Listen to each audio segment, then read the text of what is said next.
wasn't my best result, wasn't my worst result. It was definitely the most fun I've ever had racing. It was incredible. I can't wait for the next one. What made it fun? The environment. I mean, we haven't had a crowd in almost 2 years now, and it sucks to just go up the outrun on race day and it's like there's no one there. It just feels like training. So it's really nice to be able to have some fans and have people spectate and like cheer for you. It was really nice. And you must be pleased with that last run. I am. Yeah, I think it really speaks to the speed that was there the whole time. I just couldn't find it. Do you know why you couldn't find it earlier? I was putting a lot of pressure on myself. For the first time, I found myself worried about what other people were thinking of my results.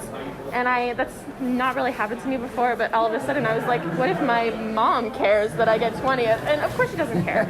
So yeah, once I had that bad first run and my mom was like, it was so fun to watch you. And I was like, you're right. Like, what am I worried about? And I mean, obviously, as a team, maybe not quite the results that you guys were expecting. Did that add any pressure today for you? No. Emily and Summer are amazing. If anything, they took the pressure off.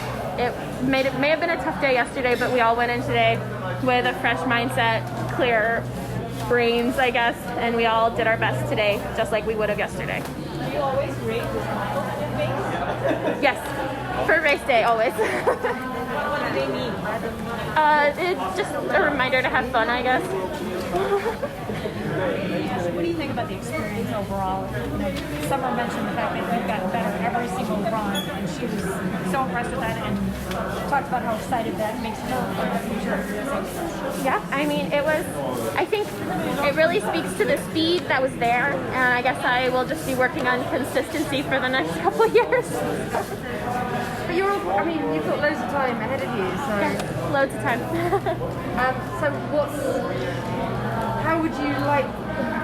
What would you like to work on most over the next 4 years, I guess? Sorry? What would you like to work on most over the next 4 years? My start. I was a little disappointed in my starts. They weren't very fast. That'll be the next big thing. What is the biggest thing you take away from this whole experience? It just cements in my brain that I slide my best when I'm relaxed and having fun. And, you know, it's easy to lose that. Even when you think you don't, you're like, no, I'm having fun. You just have to let it go. It's just loose. And you really have fun going down the slope? I do. You talk a little bit about the team relay, because imagine you're going to run the lead leg. Yes, getting the team relay was a huge goal for me, and it was in my brain, and everyone else is very well within reach. So I was pretty focused on that. It really kept hope alive after the first run. I was like, I can still throw down and earn that team relay spot. So it's very cool, and I feel very honored that I get to slide the relay. Thank you. Thank you. Are we good? Well, let's see here. Hang on a sec. Yeah, I know I'm going to be there. I don't know in what capacity. I don't know if I'm going to be an athlete competing, if I'm going to be working, or if I'm going to be there supporting Dominic. I'll be there. I will definitely be doing the third. I just don't know what else. Gotcha. What do you take away from this one? I mean, third run tonight. I mean, mathematically hope was gone. Oh yeah, it was a one-run bomb. But it was a great run. It was okay. It wasn't awesome. But what I take away, now I'm gonna cry. No, you're not. What I take away are the moments with my team, and when I say that, I mean my coaches, my teammates, and everyone who had a hand in the last 4 years and before that. I shut down after the last games, and I cut a lot of people out. Not because I didn't want them in my life, but because I didn't know how to be that person anymore. And that wasn't fair to them. There's a lot of people that wasn't fair to. But the people that I did kind of stay with, they saw a lot. And they saw me through a lot. And so that's what I take away from this, is that it can be really tough sometimes, but we can all do hard things, as cliche as that sounds. It's so annoying. But I'm just proud that I did get through a lot of those hard times. What's that? I'm not sure what did I end up in. I think 23rd, but Okay. yeah, you were. Yeah. Moved up 3. The speed was that. I mean, you didn't. Yeah.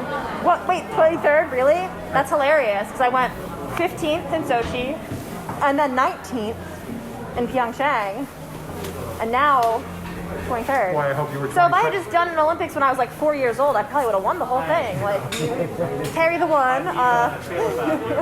That's a joke. I hope Oh, that's that excellent. comes across well. It's like Summer thinks she could have It'll won an come Olympics across at 4 perfect. years It old. will Like, come across perfectly. It'll be wiped off the I'm gonna wake up to the worst headline ever. Like, oh man. Never. What do you take away? I mean, again, I keep going back to not everybody does this once. Not everybody does this twice. You've done it 3 times, and I certainly hope there's a 4th in there for you. What do you take away from this? Right now I'm taking away an incredible amount of joy and gratitude for, especially for my coaches, Banks Walden and Lubo Mick, for really, really at every turn supporting me unconditionally and fighting for me in every possible way, especially these last 4 years. I wouldn't have made it through these last 4 years without them. I certainly wouldn't make it through another 4 without them.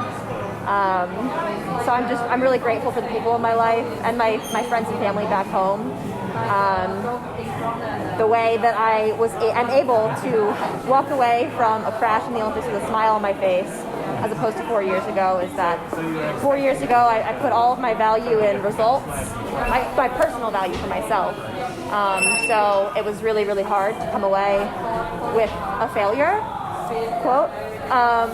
And even when I was winning races, it still was such a not lasting feeling of value. And now I put the value, I look around at the incredible people I have in my life, and whenever I'm in doubt, I look around and I think, well, if they are choosing to be around me and these great people are a part of my life and they're supporting me and they love me, then I must be doing okay. So Was it a natural evolution then, or was there an event? that I made you think say- it was inevitable. Maybe not natural. I don't think anything about Olympic competition is super it's at the same time the most natural thing and the most unnatural thing, right? But I think I was very strong going into Pyeongchang, but I was also very fragile. And it just took the wrong sequence of events to kind of have everything come tumbling down.